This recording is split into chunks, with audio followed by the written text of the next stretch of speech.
Welcome. I'm Jessica Tejan, and this is the Evolving to Exceptional podcast, where we talk about reaching peak performance in our workplaces, homes, and communities so that we can live our best life possible, an exceptional life.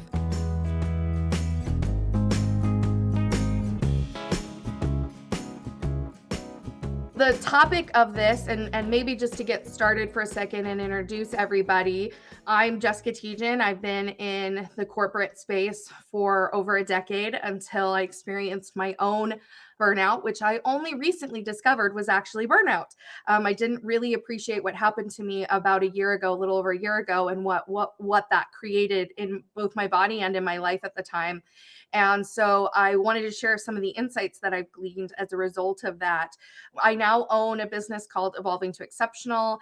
Our business is really focused on how to help people live their best lives. And so, what better way to maybe talk about doing that than addressing the challenges that exist right now with burnout? Dana, you want to introduce yourself? Yeah, I'm Dana Parker, and I have been in the life coaching, personal development world for over 13 years. And I'm here in support of Jessica, Evolving to Exceptional, Meldina, and a part of this beautiful company and business in the arena of our new program that we'll touch on today called the Evolving Female Leaders. So I'm really excited to be here. I love being with Meldina and Jessica, and I always feel an honor to be a part. So thank you for having me. Meldina, how about you? Yeah, I am Maldina Ali Basic. I am the Director of Performance Management at Evolving to Exceptional. I've worked with Jessica, which I can't believe, but it's already been a little over 5 years now. So I've worked pretty closely with her and I've kind of been through all the challenges that she's had and the experience that she has when it comes to burnout. So I'm just really excited to be here and get to share some of my tidbits as well and what I've witnessed throughout my career and working closely with Jessica. So really excited to be here and to talk about this topic. Yeah, so kind of diving right in, am I stressed or is it burnout? What is the difference between the two things? And I think this is, for me, something I kind of knew was going on in the background. There's tons of articles out there talking about burnout, and especially in the healthcare industries, and the technology industries where burnout's just running rampant. But I didn't necessarily think about it for myself so much until I picked up Jennifer Moss's book, The Burnout Epidemic, which was fantastic, a great read. And as I was reading it and I got to the description of what burnout looks like, I suddenly realized that that's exactly what I had gone through.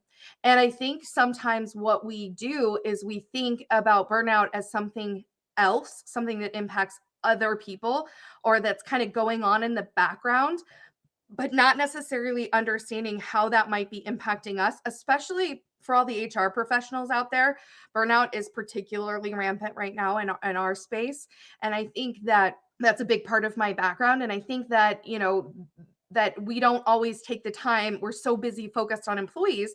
We don't always take the time to consider whether we're in fact also in burnout or what's going on with us internally. And so I think, what I hope you take away from today is the practical applications of what it looks like, what we can maybe do about it, and what you can do about it if you're already in it. And that's probably the hardest part, is if you're already in burnout, what it means and what it takes to kind of come out and come back from that. So if we get into just to start, what is burnout? How do we know how to identify it? What does it look like? One of the things that we often think, or the way I've always thought it looked like, was something like this, was like a complete meltdown, non-functional, zoned out, mode. And so when I was in burnout, I didn't look like this. I still got ready every day. I was still going to work. I was still doing all of my things. I didn't look like I was having a complete meltdown. And I think for a lot of people, that's true, because what burnout isn't is some big explosion. Burnout is not a quick, all of a sudden everything implodes, everything's, you've completely gone from functional to non-functional. Instead, burnout is really a slow burn. it adds up slowly. It starts as that spark, and that fire gets bigger and bigger until the whole forest is on fire. And in her book, Jennifer talks about pebbles to boulders, that burnout is like these little pebbles that we pick up, and over time, they become these heavy boulders that we're carrying. And it's that result that is, I think, what gets people confused, is not seeing that this isn't quick, that it isn't a one time, type of situation that occurs. How about you guys? Have you guys seen that, Dana and Meldina? Yeah, I definitely think that what can happen in situations like this is things start to build internally. A little bit of stress turns into daily stress, which then turns into the whole week is stressful, which then turns into, when you're at that like pushing point where one thing can tip you over and then something in life happens and it just completely pushes you over the edge. Those things can go, the little things can go unnoticed, but then the big thing in life shows us the reality and the truth. The big thing that can happen shows us that, pushes us over and shows us, oh, I'm not caring for myself. I'm not taking good care of myself. And that can go unnoticed, especially for women, because we're so used to giving to everyone around us, and everyone's needs are really important to us. And a lot of times more important than our own needs. So I see it particularly a lot in women. Yeah, and then you've got the added challenge, of course, for women of childbirth, pregnancy, and children, right? So not that men don't have the children, but they don't have the pregnancy and childbirth necessarily. So this is the definition, actually, that I read in Jennifer Moss's book that just struck me so much. So what is burnout? Burnout is actually not like a medical condition, although it has health impacts. This is the World Health Organization definition, is that it's a syndrome conceptualized as resulting from chronic workplace stress that has not been successfully managed. So that means, chronic in and of itself means it has to have existed for an extended period of time. It has to have continued to progress over time. And then it's categorized by these three things: feelings of energy depletion or exhaustion, increased mental distance from one's job, or feelings of negativism or cynicism related to one's job, and reduced professional efficacy. So that means like not feeling like you're productive or as accomplished or as effective, like you're just not as energized and into the work that you're doing. And for me, as I was going through my burnout, again, that I only now recognize as burnout, I didn't at the time. I went from loving my team and having such energy and excitement to just feeling like defeated, like I couldn't move things forward. And I think a way to think about this is to really distinguish the differences between stress and burnout. And so when we think of stress versus burnout, they're very different responses. Stress is characterized by over engagement. Burnout is characterized by disengagement. So when we're stressed, stress can either be positive or negative. Now, chronic stress is never healthy. But when we're stressed, there is some degree of healthy stress that allows us to get energized to get that that endorphin rush, so that we can put in the effort that we need to accomplish the results we're trying to achieve. Burnout, on the other hand, is more of disengagement. It's giving up. It's dropping out of that state. When we're stressed, our emotions are actually overreactive, whereas when we're in burnout, that they're blunted, they're kind of muted. We don't feel them as much. We're just kind of in that more neutral mode. Stress produces urgency and hyperactivity, so it gets you moving, gets you getting things done, whereas burnout produces helplessness and hopelessness. So if you're feeling that like helplessness, or like nothing's going to change, I can't make a difference, that's burnout. Stress causes a loss of energy. Burnout causes a loss of motivation, ideals, and hope. So when we get into burnout, we're no longer hopeful that we can achieve it, or that we can overcome the issues, or that we can address challenges. We've kind of dropped out of that energy source. Stress leads to anxiety disorders, whereas burnout leads to detachment and depression. It really pushes you down into that I don't care mentality. Stress is their primary damage is physical, whereas burnout, the primary damage is emotional. So it's really impacting you at an emotional level, on our beliefs and at a beliefs and behaviors part of our existence rather than necessarily the physical, although there are physical elements because it's the chronic stress that gets us to burnout. Stress may kill you prematurely. Burnout may make life seem like it's not worth living. Burnout may push you to the point of, I just can't do this anymore. It's too much. It's too much to try to accomplish. It's too much to do. So what's happening when we're getting, that's getting us into this burnout mode? What's happening with this stress? So I like to talk about our nervous systems here. And I think what's happening in our workplaces in particular is that we are in a constant state of incoherence. And the chart on the right of that slide is the incoherence. And it's where we're bouncing from our sympathetic to our parasympathetic nervous system up and down. So our sympathetic, which is up in the chart, is our fight, flight, freeze response. It is our high stress, there's danger, I need to react, I need to respond. Now, not necessarily in the current environment, that can be anything. That can be, we can get into sympathetic just because our kids are crying, or we're trying to get food on the table, or there's a tight deadline coming up and we're stressed about hitting that deadline. It doesn't necessarily have to be an actual catastrophic or life-threatening incident to put you up into sympathetic. Now, parasympathetic, which is the down, is the opposite of that. So that's when we drop into rest. They call it rest and digest, right? It's when we drop into this state of recovery from being in sympathetic. And I think what happens is in a lot of workplaces, we've been in sympathetic dominance. So we've been in this state where we're just in this constant heightened nervous system, in this constant fight, flight, freeze. And then we maybe crash. And for me, this was definitely the case. I think I spent 4 years in sympathetic dominance, mostly always stressed in the workplace, coming home, crashing, in order to just sustain my life in that way.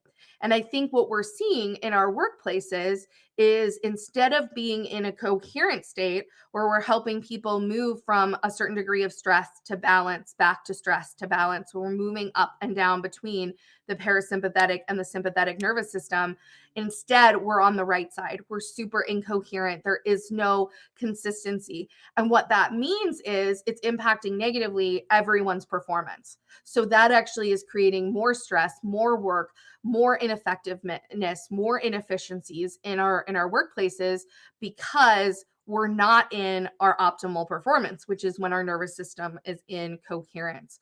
And so I think this is a key part of burnout that comes into play when we're thinking about what's going on or what's leading to this burnout in our workplaces. There's a couple signs, that to look for if you think you might be in burnout or you might have employees in burnout. Some of the initial signs are that there's health issues. So you might be experiencing fatigue and exhaustion, sleep deprivation, which actually then lowers your immunity to illness, creates foggy thinking and trouble concentrating. There are also emotional issues. So you have this detachment from your previous involvements. You feel unappreciated. There's a hopelessness or that depressed outlook, a loss of meaning. You're maybe more moody, impatient, short-tempered. These are the things that we see in terms of emotional issues. And then it impacts our jobs. So we have higher job absenteeism and inefficiency. Our loss of motivation causes us to have an inability to actually meet the obligations we've said we would meet. And we start to withdraw from our coworkers and from social situations. And so these are kind of like the red flags of burnout. These are the things that when you see them either in yourself or people are key signs that someone may be in a burnout scenario, not just a high stress scenario. And they're the things to be looking for. So if that is what burnout is, if that gives us an understanding of what it is, then what causes it? What creates this burnout? And we talked a little bit, about the nervous system and our coherence and what's happening there. But I like to think of this as that there's really 3 contributing factors to burnout. And I like to use analogies a lot. So I'm going to use the analogy of a fire. And what causes burnout, if you think about a fire, there's three things. It takes three things to start a fire. And we need all three of those things in order for a fire to start. So the first is you need oxygen. You need that environment or the air. The second is you need fuel. You need logs, sticks, the things that are going to burn. And then you need a heat source. You need a spark or a flame. And these are the three things that we need when in order to create burnout. These are the three things that lead to burnout. So when we think about these, I'm going to go through them one by one and what it kind of looks like in terms of the workplace and ourselves. So the oxygen is like our workplace environment or the culture. And so when we have cultures that have excessively high workloads, a lot of micromanagement, a lack of recognition, poor communication, collaboration, and conflict resolution, unfair work practices and discrimination, our values mismatched. These are the cultures that then create the environment or the set of circumstances that make a fire possible, that make it ripe for burnout to begin. So what is exactly is burning then? What is the fuel for burnout? So the fuel is our unproductive beliefs. It is us as individuals and the things or beliefs or behaviors we've internalized as individuals that lead us to push beyond the point of reason. So things like neuroticism, perfectionism, introversion, need for validation, high achievement needs, imposter syndrome. These are different elements, and this isn't a comprehensive list. But these are different things inside of us that cause us to push beyond the breaking point, that cause us to go from where we should say stop, I need a break, I need to stop, but it causes us to keep going because we need other people to validate that we're doing a good job. So we have to keep working, we have to keep pushing, we have to get the project done.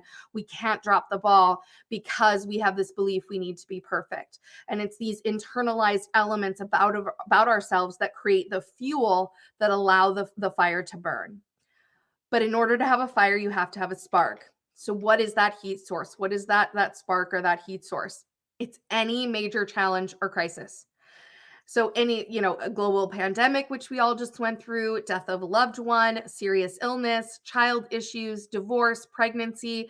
These are all examples of major challenges or crises that happen in our lives that cause that spark, that cause the little bit extra that starts the fire to burn, and it might just start as the smallest flicker and the smallest little flame, and then slowly grow over time, which is exactly what happened to me. So I've got a little bit about my story to give you my burnout story, which I think actually goes back 5 years. I think it was 5 years in the making of really challenging hard things that were adding up or creating that slow burn for me. So, for me, I was managing multiple departments. I had a baby back in 2016. That was my first child. I was sitting on the leadership team.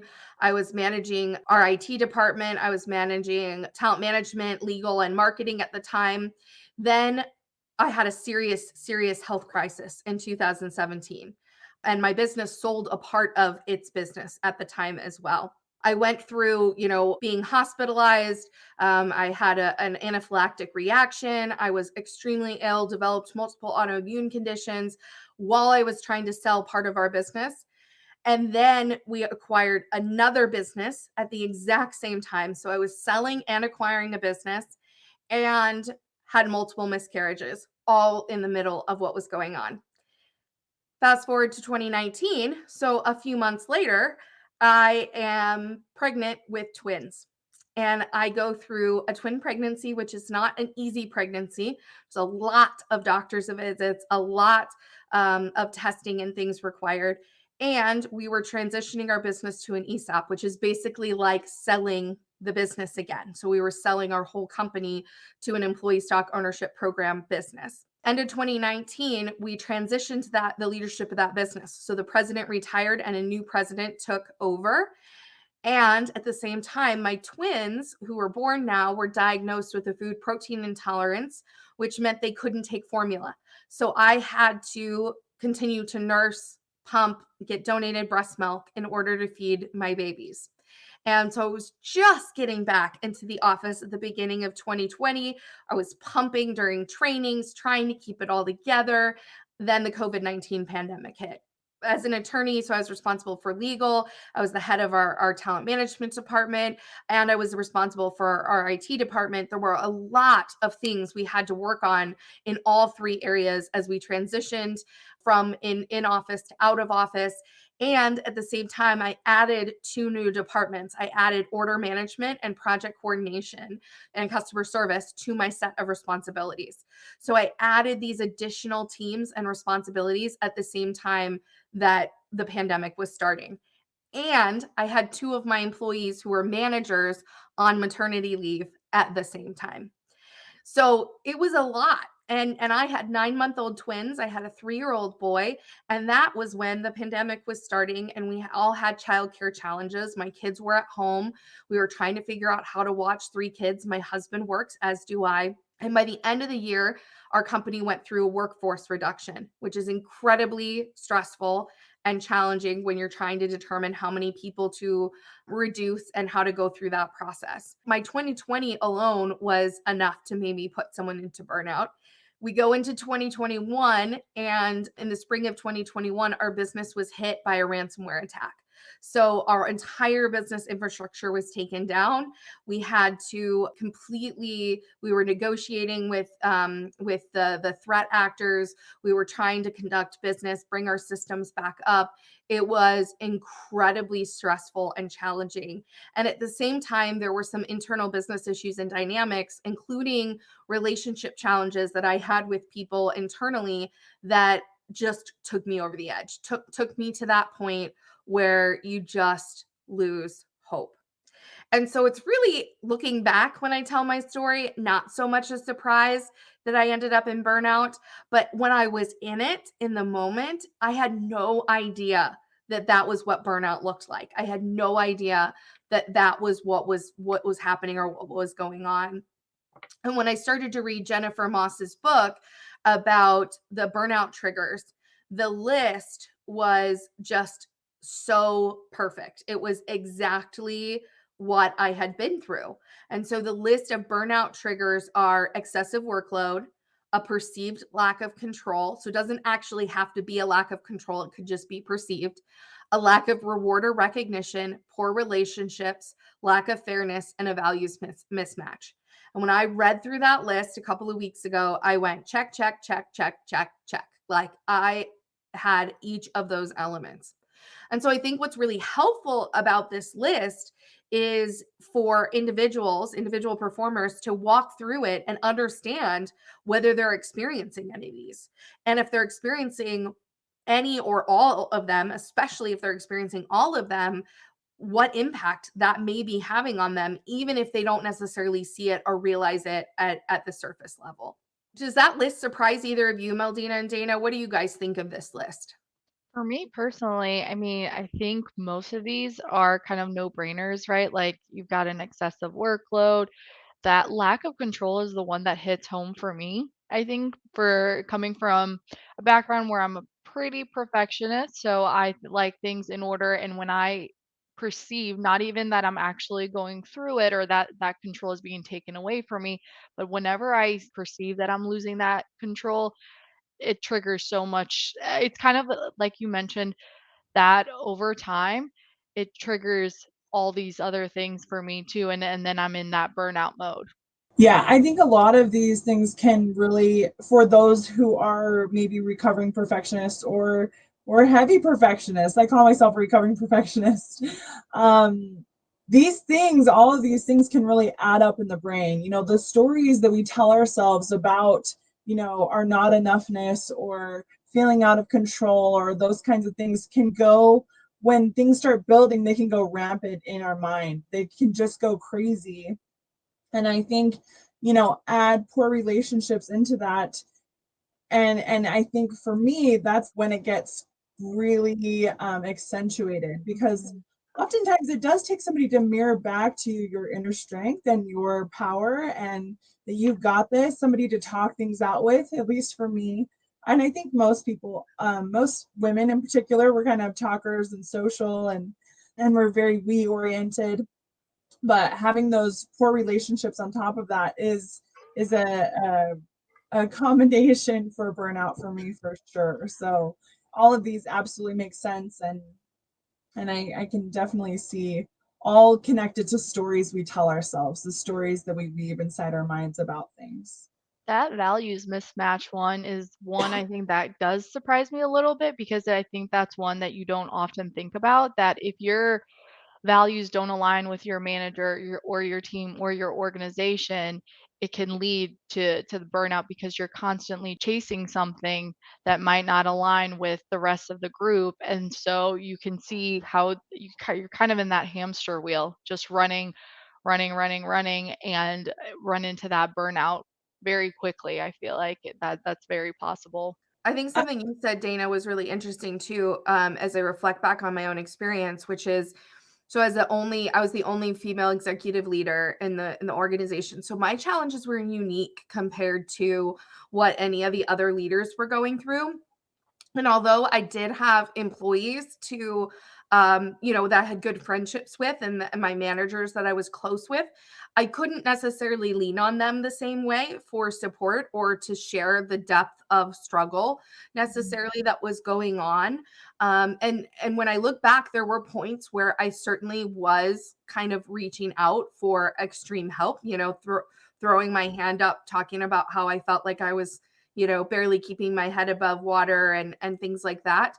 But I think that because so much of my challenge was not visible, especially during COVID with being at home and just being a woman, not understanding that my male colleagues not necessarily understanding what it was taking out of my body, both physically and emotionally, to be feeding two babies around the clock while working in this executive position. And I don't even think I necessarily realized how much physical impact that all of that was having, trying to do it all at the same time. So it's interesting you talk about having someone to talk to identify these things, and how and I think for women in HR this may also be a problem, because you're kind of separated and you don't necessarily get the same opportunities to have a support system. So if you don't have a senior person who can support you, who knows what it's like, it can be really difficult to get that feedback you're looking for.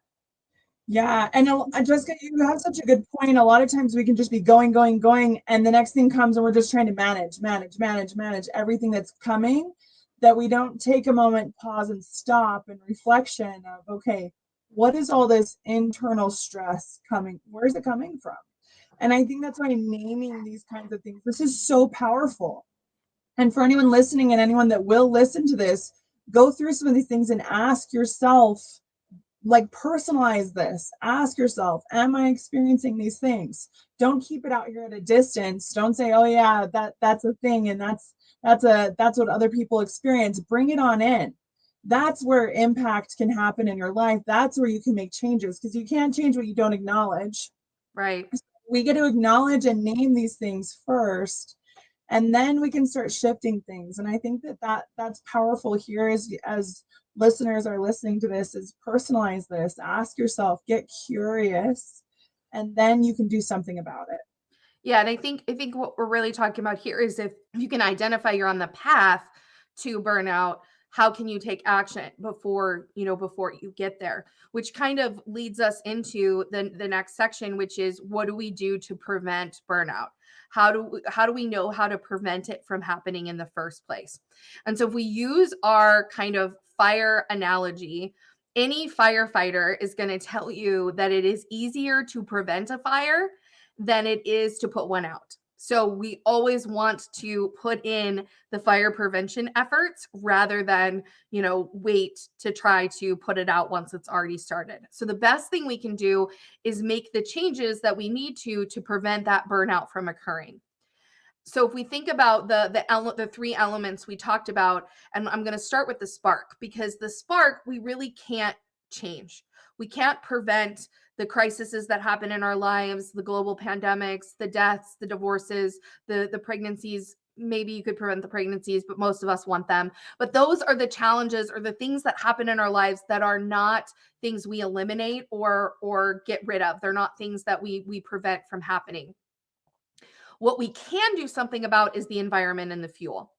And so, if we start with the environment, we've got to look at our cultures, at those environments and the things that are happening within our workplaces and our communities that are leading to this extremely high level of burnout. What are the elements that are contributing to that culture or to these results that make it so easy for people to move into burnout? Because they wouldn't be burning out if the cultures weren't such that that they were conducive to burnout. And then the next thing is evolving ourselves. So how do we look at our own individual performance, at what we're doing, at how we're performing, and what are those limiting beliefs or what are those internal behaviors and beliefs that are creating fuel for that fire, that are creating those outcomes or those results?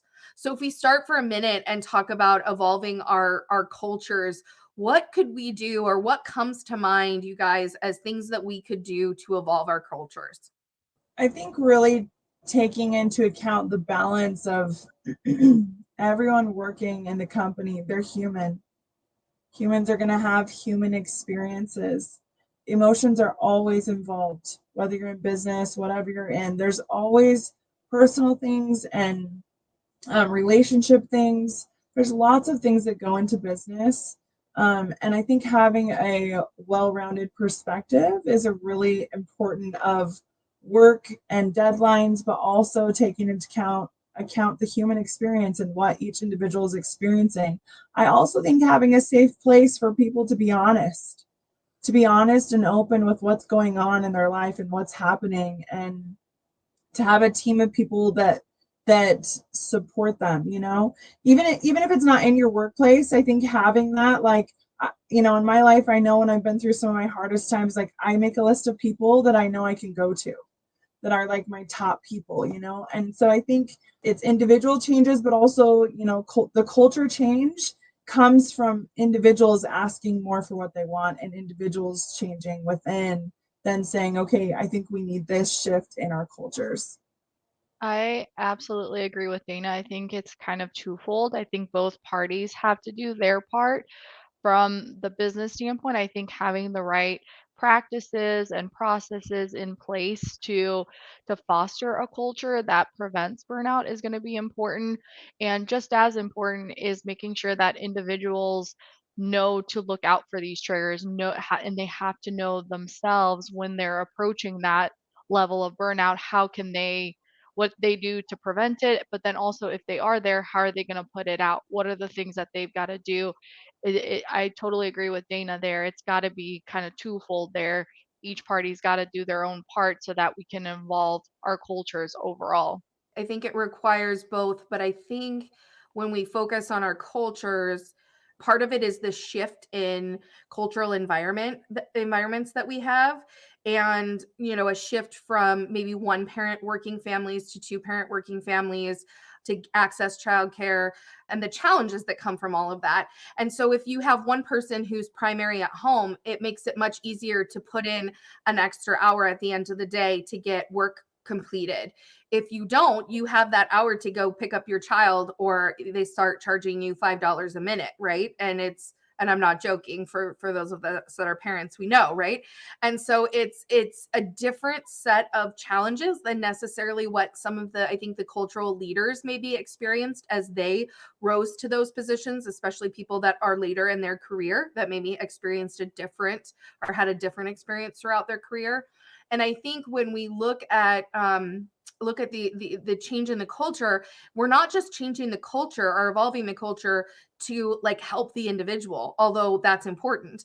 We're actually evolving it because as our individuals get sick, as they burn out, they are no longer producing the results and performing at the level that we want them to perform. And so sometimes I think there's this cycle of people have this heavy workload, they start to burn out, and then their performance dips, and now we push harder on them, and so now it gets worse, and it starts to just perpetuate itself into both parties being frustrated. How come we're not getting as much work done as we should be able to? Well, maybe you're running a team of people to, into complete burnout, lack of coherence, where they're not performing well anymore, where they're making more mistakes, where they're not as productive, as efficient, or as effective. So, things like reward or recognition, I think oftentimes can get pushed to the side, like people don't really need that, or it's not that important, or it's their job. But you're actually negating the effects of stronger performance by not giving that recognition, because that little bit of dopamine that we get from recognition, from feeling good, from being told that we're appreciated, that we're doing a good job, that we're, making meaningful contributions, gives the energy, balances us back into coherence of those positive emotions, those positive feelings. And so if we're not getting any of those, if we're perpetually not getting recognition, reward, we're feeling overwhelmed, we're feeling overworked, we don't have control, it just begins to push them down. And so even if a person is the most accountable, productive, effective person out there, in the right culture, it may not matter, or maybe I should say in the wrong culture.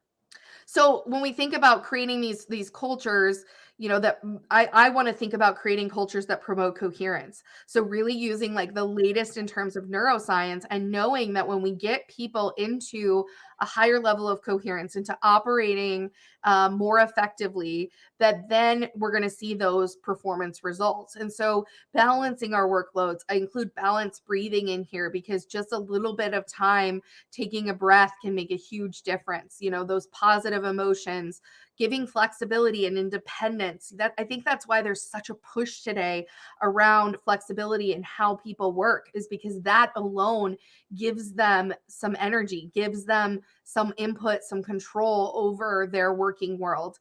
Creating relationships, and not forced relationships, but natural relationships, having inclusive cultures, and then educating people on values. And I think sometimes when we think about burnout, companies will go to and Jennifer talks about this in her book, will go to the extreme of like well-being programs, or I'm going to get ping pong tables, or and those actually aren't the contributing factors to burnout.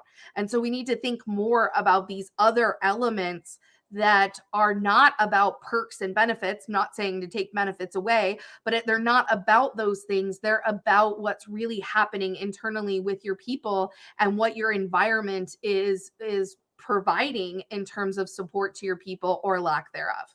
So the next thing we have to do is, and you guys touched on this, is evolve ourselves. So what can we be doing to evolve ourselves? And I put up there around self-awareness and reflection.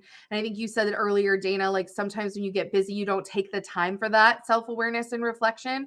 And I think that's really true. I think if we don't appreciate the importance for where am I right now? Am I in a productive state? Then we just tend to push ourselves through the challenges that we're experiencing, and we don't really develop the practices that we need in order to be in that higher coherence. I absolutely agree. I think self-awareness and reflection practices, in a dream world, every company would be inviting their employees into this space. I think that this is one of the most powerful spaces, especially when you enter in with what I call loving curiosity. As a recovering perfectionist, you can go into self-awareness and reflection, and it can be painful. It can be really painful to take accountability and responsibility for where you're at and your actions. And for some people, that's really hard. But if you teach this in a really powerful way of loving curiosity, being really honest with yourself, with the reality of what is, and being kind to yourself in the process, people actually find that a reward in accountability when they can be taught to do it in a powerful way. This will empower you to make better decisions, to see yourself differently, to know how to shift things. It gives you all your power back. Self-awareness and reflection gives you all of your power back in how you show up, how you feel about things, and where you're moving. And this is one of my most favorite topics to talk about. And I've seen the difference in my own life and in others' lives as as I do so.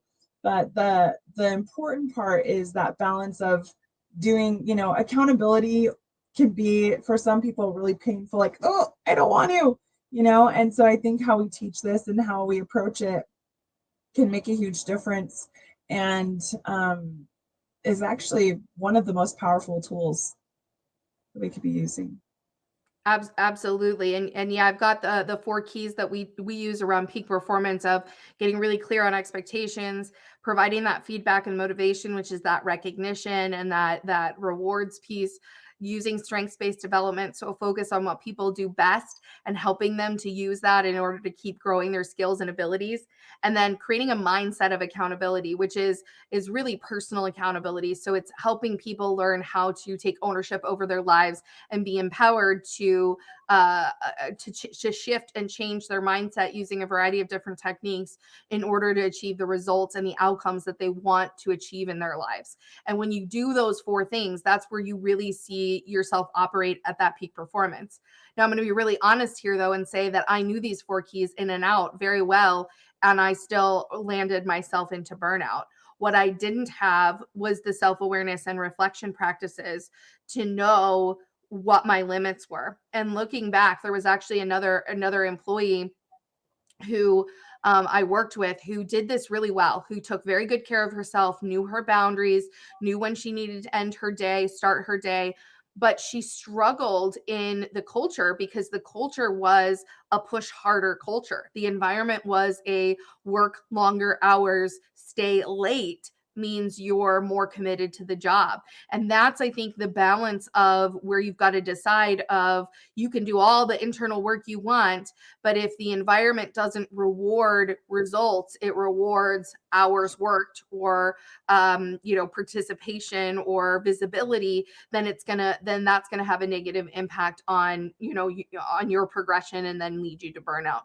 And so I think that's part of that balance piece that came to mind as you were talking about that.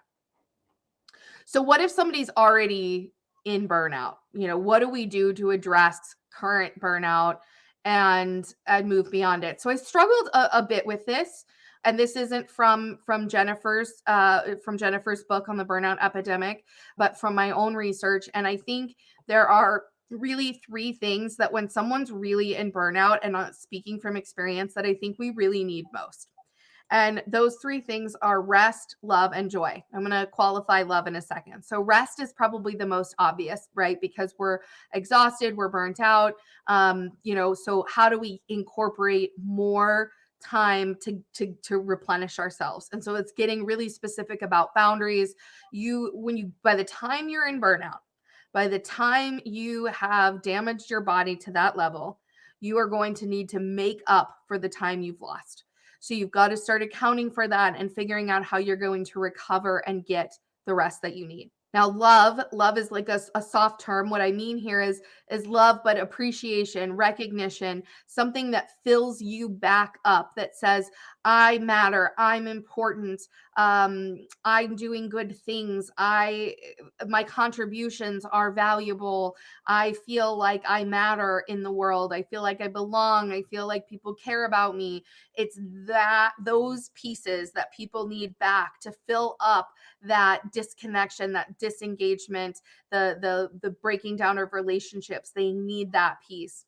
And then the third piece of joy is, how do I bring those feelings back into my life where I am filled with joy, where I want to work, where I want to live, where I want to see results, where I am happy and feeling the effects of that throughout my life. Because we know when we experience joy, it brings us back into that coherence, right? Those are the emotions that are going to bring us back into balance, which will allow us to achieve the results and the performance results that we want in our lives. So I'm curious what you guys think of these three things. If you think I've maybe missed something, or what you think around these. I love these. I think that all of these have to do with your choices, where you choose to say yes and spend your time, and they all come internally. Like, for you to matter, for you to, that your contribution makes a difference, that that your experiences of your life matter. All those things are internal. Oftentimes we wait for others to show us that love, but really what's the most powerful, and I see this again and again and again in my coaching, especially with women. Women are so good at giving love, and it's really important that we turn that within for ourselves. We offer that love and kindness and generosity to ourselves that we give so generously to others. And so all that validation that you need, I can tell you from my own experience, needing that from everyone else and requiring that of everyone else is an exhausting game that will lead to more and more and more. It's like you're trying to fill a bucket with holes in it. And so you fill those holy places by giving yourself that validation. Something simple that I did that was so good is I started, because I'm a words of affirmation girl, so I loved compliments, and I used to feel like I needed them for validation. And instead, I started shifting it. When someone would give me a compliment, I would quickly internally be like, "Ooh, do I think that about me? Do I want to think that about me? Yeah, okay, I like that. I received that. Thank you." And that's how I would respond to, that's how I decided to respond to validate my own self. And then throughout the week, if I really liked it, then I would repeat those things to myself in the mirror sometimes. And at first that could be awkward for some people, but it's so powerful to look yourself in the eyes and to say those things that you want other people to say. And as far as joy comes, joy is one of my most favorite words. It is a core value of mine that is just so important to me. And joy to me is gathered in present moments of happiness over time.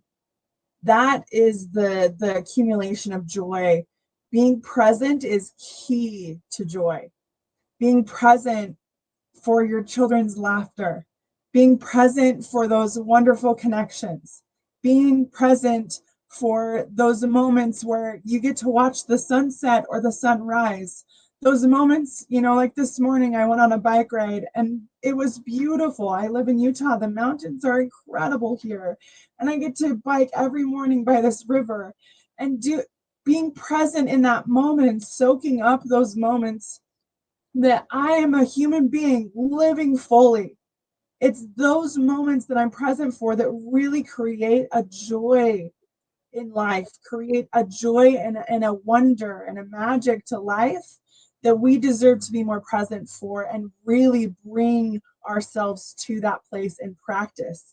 I used to not be good at this, and it's taken practice and time. It's just like a muscle to develop.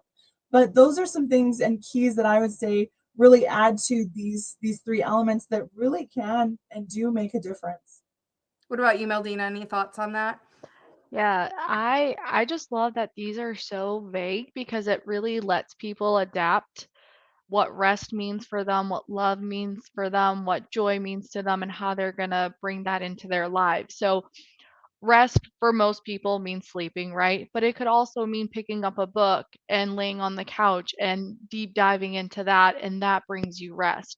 It's whatever de-stresses you, whatever brings you that calmness. That's what we're talking about. Same thing with love, same thing with joy. I love that these are just so open-ended that anybody can apply them and look for the ways that you can incorporate more of these into your life to be able to combat that burnout. I think is really, really important.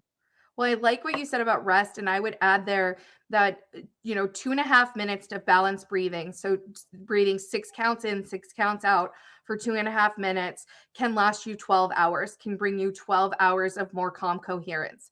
And so something as simple as that, if I were back in the workplace, that'd be the first thing I would implement is before any meeting, we just breathe for 2.5 minutes. It's so small and it can make such a big impact for what you get accomplished in that next hour or whatever time that meeting is, and bring some rest to people that are in the moment. And it's so small. So one of the things I want to comment on with these three is I think that when we get into burnout, and burnout is so intense that it's not going to be a quick recovery. I'm a year out and I was just in the hospital again, experiencing the long-term effects of what I did to my body by pushing it so hard.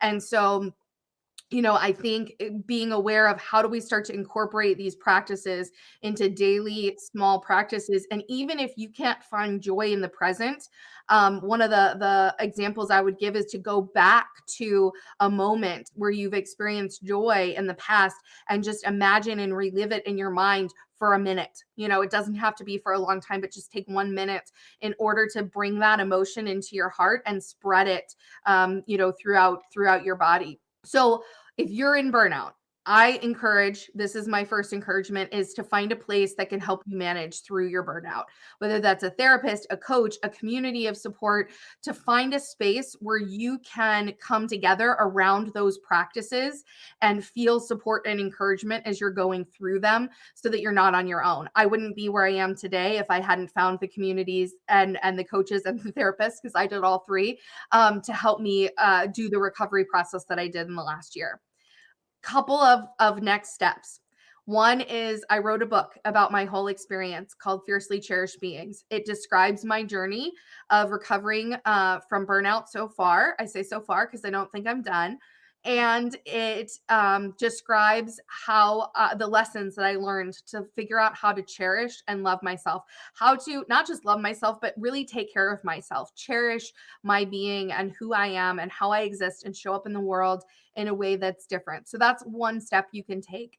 The second is we have an Evolving Female Leaders program. It's open right now. We only have 12 spaces, but we're looking for 12 fantastic women leaders who want to get this extra level of support. So it's not just burnout, it's everything to do with leadership. It's for an entire year, although you can sign up for just the first 6 months. It's very intense in order to provide the growth and development. And I literally built it around what I didn't get in the workplace as a senior executive female leader, what I felt I needed but couldn't get within my workplace. So we've got that program. And then we're also going to be doing our Evolving Ourselves and Our Workplaces program. And this is going to be based on something called MBIT, which is multiple brain integration techniques. And what we're going to be doing is using this neurological science based approach to how to integrate and bring ourselves into coherence, how to do that both for ourselves individually and for our workplaces. So this is a great opportunity for HR leaders, talent management leaders, senior executives, different individuals in different positions who want to learn about that and kind of go on a journey around that together. And we'll be putting out some more information on that soon. So those are, just a couple of ways to help get you started. And just a reminder for everybody how important it is to pay attention to this issue. It is snowballing. I think that actually globally right now, it's one of our biggest challenges because I think people everywhere are in burnout and don't know it. And so the more that we can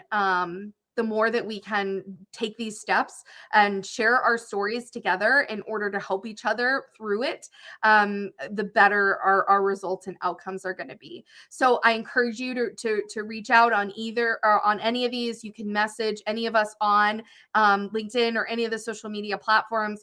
Go to Evolving to Exceptional's website and check out these programs. And we are super excited to be trying to help make a difference in these spaces. If you guys have questions or comments or anything after this, or if you catch a recording of this, please do not hesitate to reach out. We love to hear from people, and we really just want to make a big difference in trying to help people to live better lives. Any final thoughts from Dana or Meldina? Thank you so much. This was wonderful. I love it. Remember to personalize this message and ask yourself questions and take simple actions, simple steps, one little baby step at a time. I echo everything Dana said. I think it's going to be just important for everyone to really take what we talked about today and internalize it and see where you can do a little bit better when it comes to addressing burnout so that you don't get to the negative impacts that we're trying to prevent here. So thank you all for joining us. It was really a pleasure to be able to talk to you guys today. And have a great rest of your day. And as I like to end everything that I do, just remember to always keep evolving.